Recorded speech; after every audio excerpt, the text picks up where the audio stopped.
हमारी स्वामी नमन किशोर जी के साथ मीटिंग की है, तो मैंने वहाँ पर एक मुद्दा रखा था। मैंने कहा क्या प्रदर्शन करना, अभी भी मैं स्वामी जी से कह रहा था, मैंने कहा क्या प्रदर्शन करना हिंदुओं को इकट्ठा करके, अब प्रदर्शन नहीं करना, दर्शन करना है।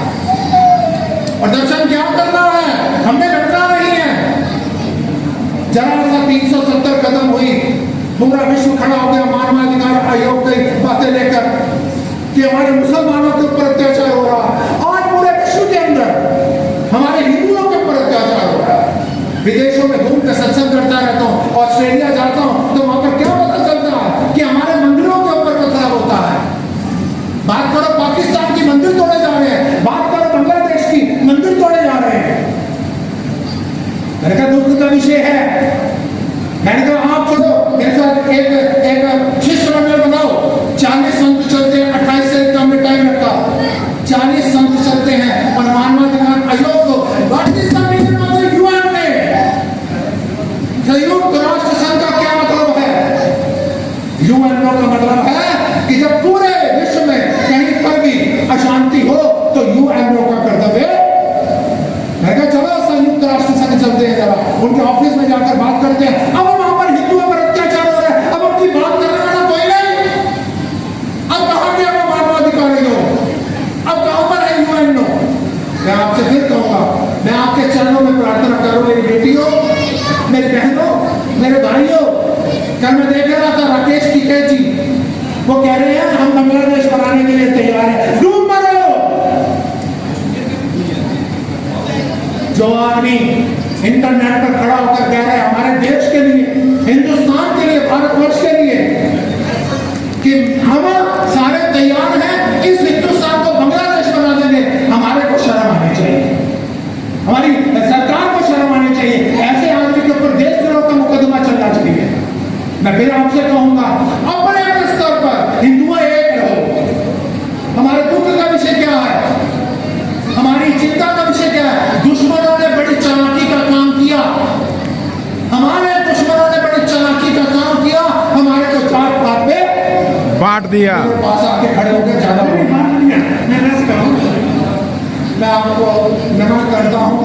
मैं कहूंगा आप ना पंडित मत बनो, माफ कर देना, मेरे को एक्साइटेड हो जाता हूँ, इमोशनल हो जाता हूँ, इमोशनल हो जाता हूँ जब ये मेरे इंसानियत के मुद्दे आते हैं ना, इमोशनल हो जाता हूँ जब अपनी बहन बेटियों के ऊपर देखता हूँ ना, इन छोटी छोटी बच्चियों को जो चिरैया कर करके नाच रही है ना, इनको जब देखता हूँ ना मेरा खून होने लगता है, मेरे को घबराहट होने लगती है। ये हमारा भविष्य क्या हो रहा है?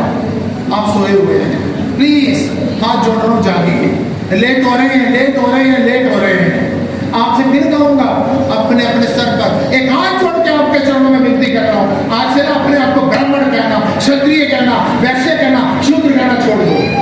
और फिर देखो ना ब्राह्मणों को देखो, ब्राह्मण में जरा सी जब शादी करने की बात आती है तो क्या कहा जाता है, हम ऊंची कुल के ब्राह्मण, ये नीची कुल का ब्राह्मण है, उसमें भी भेद। बनिया को देखो, अगर वो कोई बनिया में शादी की बात आएगी वो कहेंगे हम ऊंचे बनिए, ये नीचे बनिए। मैं आपसे प्रार्थना करूंगा, इतना विचार करो, हम सब हिंदू हैं, बस हम सब हिंदू हैं। मेरे छोटी छोटी बहनों, मेरी बेटियों, जरा एक बार शेरनियों की तरह बैठ जाओ भाइयों। इस टेलीफोन को छोड़ो, टेलीफोन को ऊपर आओ और सारे के सारे मिलकर बोलो हम सब हिंदू हैं। एक है तो है, मेरे को पता नेक भी है, एक नहीं है। एक तो मैंने देखा अभी बाहर जाके देखा पूरियां बटनियां भी सब अलग हो जाएगी। एक है नहीं, हिंदू है हम, कोई ब्राह्मण नहीं है, कोई वैश्य नहीं है, कोई क्षत्रिय नहीं है, कोई शूद्र नहीं है। आवाज आनी चाहिए हम हिंदू हैं सिर्फ, हम सब। थोड़ी थोड़ी जान पड़ी, इस बात को याद रखनी शुरू कर दिया करो, हम सब हिंदुत्व का बीड़ा उठाने के लिए हमारे। तो मेरी आपसे प्रार्थना है बच्चों को बिठा करके तो संस्कार दीजिए, नहीं तो मकान दुकान घर तो पाकिस्तान वालों पे भी थे, आज नहीं। बांग्लादेश में हिंदू जीवंत जलाया जा रहा है, हमारी बेटियों के साथ दुराचार, अनाचार, पापाचार हो रहा है। बांग्लादेश में जो लोगों का घर लूटा जा रहा है हिंदुओं का, उनका केवल इतना दोष है वो हिंदू है और कोई दोष नहीं। यही पाप है वो हिंदू है। वहाँ का आरक्षण का आंदोलन चल रहा था, उसका हिंदू का कोई लेना देना नहीं था। शेख हसीना परंतु उनको सिखाया जाता है, मदरसे में सिखाया जाता है कि इस्लाम को जो नहीं मानता उसे जीने का कोई अधिकार नहीं। उसी राय को चलते छोटे छोटे बच्चे होते हैं, 2 साल के बच्चे, 2.5 साल के बच्चों को जब आप इस प्रकार से कट्टरवाद पैदा करोगे तो उसका दुष्परिणाम यही होगा। और हम क्या करते हैं, टीटी में मर जाए तो मुश्किल हो जाता है। इसलिए मैं आप सबसे प्रार्थना करता हूँ, भगवान श्री राम ने निश्चयहीन करों में भूल उठाए पुण्य की हाथ उठा करके पुण्य दिया था कि कोई राष्ट्रद्रोही धर्मद्रोही जीवित नहीं रहेगा। तो हाथ में धनुष बाण भी था, भगवान शिव के हाथ में त्रिशूल था। हम कभी नहीं कहते कि आप हथियार उठा लो, हम कभी नहीं कहते कानून हाथ में ले लो, संविधान के दायरे में रहो, कानून के दायरे में रहो, पर आपको अच्छा करने को त्याग तो रहो। कोई पुलिस नहीं आ पाएगी बचाने के लिए, कोई सेना नहीं आएगी बचाने के लिए। आपको अपनी रक्षा खुद ही करनी होगी। आपके पड़ोसी काम आएंगे, आपके गरीब मोहल्ले के काम आएंगे लोग, उनसे आपने पहले झगड़ा कर लिया, पड़ोसी से राम राम नहीं है, गरीब आदमी से कोई लेना देना नहीं है, तो बचाने कौन आएगा? हम तो यहाँ हड्डियों को कम से कम अस्थियों को विसर्जन कर रहे हैं। बांग्लादेश में जो हिंदू मारे जा रहे हैं उनके तो शरीर के संस्कार नहीं हो पा रहे। आप जरा सोचिए, कट्टरवाद मरे हुए व्यक्ति को खींच करके रोड से ले जाया जा रहा है, क्या तमाशा है? हमारी बहन बेटियों के साथ सामूहिक दुष्कर्म किया जा रहा है, क्या तमाशा है? यही होगा। जो जातवाद क्षेत्रवाद में बटे रहो, राजनीति लोग तो चाहेंगे हिंदू जातवाद में बट जाए, क्षेत्रवाद में बट जाए। तो भगवान ने तुम्हें बुद्धि दी है, तुम्हें क्या करना है जिससे हमारा कोई संबंध नहीं है, कोई रिश्तेदारी नहीं है, उनके अस्थियों की भी हम चिंता कर रहे हैं। ये मानवता है। कैसे जाएगा? आप अपनी सास की सेवा करोगे तो आपके बहू आपकी भी सेवा करेंगे। आप अपनी माँ की सेवा करोगे तो ये कल्पना कीजिए कि आपकी भी सेवा होगी। यदि आप नहीं करेंगे तो यह अकल्पनीय है कि वो आपकी सेवा करे कोई। जो आज आप देंगे वही कल आपको रिटर्न होगा, जो आज आप नहीं देंगे आपको कभी रिटर्न नहीं होगा।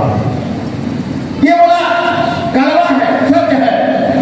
और हमारे हिंदुओं में 33 कोटि देवी देवता हैं और साक्षात पिता वो है, दूरदृष्टिवादी है, ममता वो है जो महत्व करता है।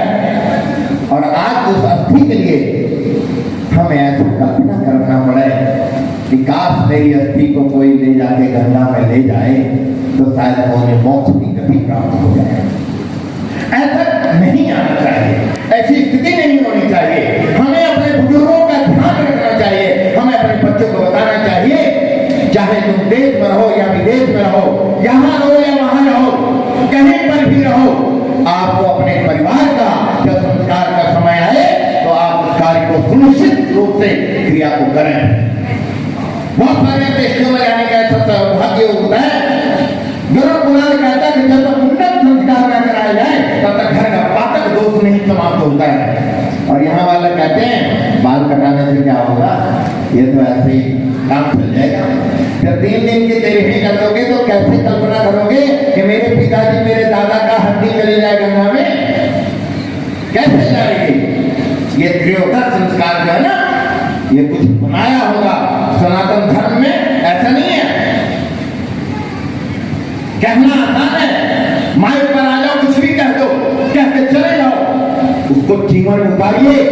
राम ने एक ही बात कहा था, मैं कहता कुछ नहीं हूं, उसको उतारता हूं और उतारने के बाद उसको आपके बीच में लेकर के जाता हूं और जाने के बाद उसको मैं आपको ये बताता हूं कि जीवन मेरा क्या है, कैसा ये कष्ट हमसे सुशोभित है।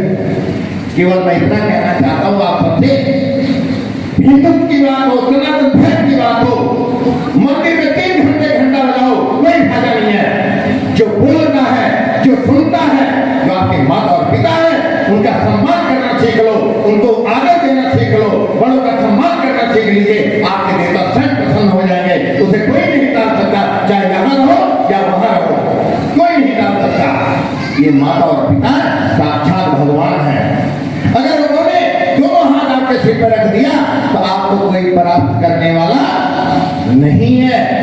इसलिए जो साक्षात आपके भगवान है, उनका पहला काम है पूजा करना। पहले माता पिता को संतुष्ट कीजिए, फिर आप आराधना कीजिए, कोई दिक्कत नहीं है। कीर्तन कीजिए, संकीर्तन कीजिए, अच्छे काम कीजिए, क्योंकि जब माँ का आशीर्वाद होगा तो आप अच्छे काम करेंगे, जब पिता का आशीर्वाद होगा तो अच्छे काम करेंगे। फिर वो दिन नहीं आएगा कि आपकी अस्थियां शमशान घाट के मटके में भर के रखी हो, फिर आप स्वयं गंगा जाएंगे और मुंडन करा करके अस्थि विसर्जन का कार्य कराएंगे। ये बड़ा सुखद होगा। मैं इस मंच केवल ये कहना चाहता हूँ कि हमें अपने यूथ को, अपने बच्चों को ये संस्कार देना होगा कि हम अपने माता पिता पूर्वजों का यदि विधिवत संस्कार करेंगे तो ये दिन देखने की आवश्यकता नहीं होगी, ये दिन देखना नहीं पड़ेगा। वर्तमान समय में आप देख रहे होंगे कि विविध प्रकार के, जिस दिन से संवत 2081 प्रारंभ हुआ है, उस दिन से महातांडव का योग प्रारंभ हुआ है। इस बार संवत का नाम है कुलसित और राजा है मंगल। मंगल जहां रहता करता है दंगल। मंत्री शनि कहता मैं सुनता ही नहीं, न राजा के सुनता न प्रजा के सुनता। क्या करता हूं? अपने मन की करता हूं। आप देखिए ना, संपूर्ण राष्ट्र में महातांडव महातांडव महातांडव होता जा रहा। अरे कहीं तो सुख हो, कहीं तो शांति हो, कहीं कुछ नहीं है। इसका मतलब है कि हमें अपने कर्म पर ध्यान देना होगा, अपने संस्कार को जागृत करना होगा और अपने आस पड़ोस जितना भी है उसको मजबूत करना पड़ेगा।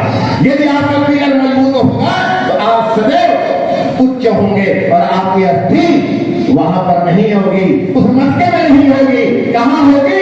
साक्षात मां गंगा के पावन तट पर होगी, पावन मध्य में होगी। और बड़े बड़े आशीर्वाद से वो काम होता है जो कोई नहीं कर सकता है। हिंदुत्व की बात करते हैं, जितने आते हैं, रोज देखता हूँ, डिबेट में रहता हूँ, रोज देखता हूँ, जय हिंदू जय हिंदू जय हिंदू। हिंदू के नाम पे करते क्या है? केवल आए बर्बाद करने चलते। उसको जड़ बनाओ, नीचे लाओ, जमीन बनाओ। जिस दिन जमीन बनाओगे उस दिन आप अपने घर पे हिंदुत्व की बात करना। माइक पर कहना आसान होता है, माइक पर चिल्लाना आसान होता है, उसको जमीन पर उतारना बहुत कठिन होता है। सत्संग सुनने जाएंगे, ताली बजाएंगे, घर में मां को रोटी नहीं देंगे, ताली बजाएंगे, बाहर भंडारे करेंगे, एक मां एक कौर रोटी के लिए तरसती रहती है। और विधवा आश्रम नहीं जाने वृद्धाश्रम लोग बनाते हैं। कई बार मुझे वो कहती थी बना देते वृद्धाश्रम में, मैं जाने के बाद आंसू आते हैं मुझे कि काश वो बेटा निष्क्रिय है जिसने अपने माँ और बाप का सेवा नहीं कर पाया, वो बेकार है, उसको जन्म लेना धिक्कार है। मैं उससे वो ऐसे पुत्र को पुत्र नहीं मानता हूँ। मैं केवल कहना चाहता हूँ इस मंच से और आगे भी, आप अपने घर की रसोई सुधार दीजिए। आप अपने घर की रसोई अगर सुंदर बना देंगे तो आपके बच्चों का जो भविष्य होगा वो सुंदर होगा। जब मैं यहाँ आया तो सबसे पहले कार्यक्रम हुआ बेटियों का। जो बेटियों की स्थितियों को देखिए, आज वर्तमान में क्या होता जा रहा है। राजा मौन है, हम चिल्ला रहे हैं, राजा मौन है, हम चिल्ला रहे हैं। हमारे चिल्लाने से क्या होगा? कुछ होगा? नहीं होगा। हमें सबको जागरूक होना है और ये जो आप संस्कार में हम आप आए हैं, ये कल्पना कीजिए, आप पड़ोस को बताइए, बच्चों को बताइए कि बेटा संस्कार कभी मत भूलना। और जब माँ हो, बाप हो, दादा हो, दादी हो या परिवार कोई भी हो, किसी की सहायता कर पाना और के अस्थि संचय करने के लिए आप जरूर उपस्थित होना, क्योंकि बड़े भाग्य से ये संस्कार होता है। और मुंडन जरूर कराना चाहिए। लोग मुंडन नहीं कराते हैं, कहते हैं हमारे यहाँ चलता ही नहीं है। जब माँ जब पिताजी शरीर पूरा होता है तो पुत्र का काम है मुंह और सिर सब साफ हो जाता है। ऐसे में आनंद का, प्रसन्नता का ये विषय नहीं कहूँगा। आज सक्सेना साहब ने उत्कल्प वृक्ष लगाया है, एक एक को जोड़ा है, एक प्रेम की डोर बनाई है, कंधा से कंधा मिला करके चल रहे हैं। इसके लिए उनको बधाई है, संपूर्ण मंच को बधाई है, मातृ शक्तियों को बधाई है, हमारे पिता तुल्य हैं सबको बधाई है। परंतु हमें अपने संस्कार को पुनः जीवित करना होगा और जीवित रखना होगा। आप दशा परिवर्तन के लिए बहुत सारे महाविभूति यहाँ पर हैं और बहुत सारे महाविभूति अच्छे काम कर रहे हैं। अच्छे काम करने के लिए आपको बधाई है। कोरोना काल में सत्यनाथ साहब ने दशा परिवर्तन में बहुत अच्छा काम किया है, वृक्षारोपण का काम किया है, विद्यालय में सफाइयों का काम किया है, दवाइयों का काम कर रहे हैं और अनेकों विविध प्रकार के सुंदर कार्य कर रहे हैं। सुंदर कार्य करने के लिए आपको बहुत बहुत बधाई देता हूँ।